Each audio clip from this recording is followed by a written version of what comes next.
গাজীপুরে ২৪-এর গণঅভ্যুত্থানকে সংবিধানের স্বীকৃতি, জুলাই ঘোষণাপত্র সংশোধন, জুলাই সনদ স্থায়ীকরণ এবং আইনি ভিত্তি প্রদানের দাবিতে মানববন্ধন ও বিক্ষোভ সমাবেশ অনুষ্ঠিত হয়েছে।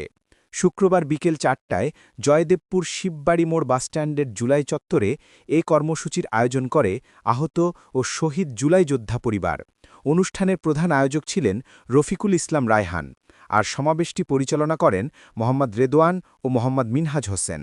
বক্তারা বলেন, দেশের গণতন্ত্র রক্ষায় জুলাই অভ্যুত্থান ছিল একটি ঐতিহাসিক অধ্যায়। তাই এই আন্দোলনকে সংবিধানে স্বীকৃতি দেওয়া সময়ের দাবি। একই সঙ্গে জুলাই ঘোষণাপত্র সংশোধন ও জুলাই সনদ স্থায়ীভাবে প্রতিষ্ঠার মধ্য দিয়েই শহীদ ও আহতদের আত্মত্যাগের প্রতি প্রকৃত শ্রদ্ধা জানানো সম্ভব। তারা আরও জানান, জুলাই অভ্যুত্থানের ইতিহাস বিকৃত করার যেকোনো চেষ্টা প্রতিহত করা হবে, আর দাবি আদায় না হওয়া পর্যন্ত আন্দোলন চলমান থাকবে বলেও হুঁশিয়ারি দেন বক্তারা।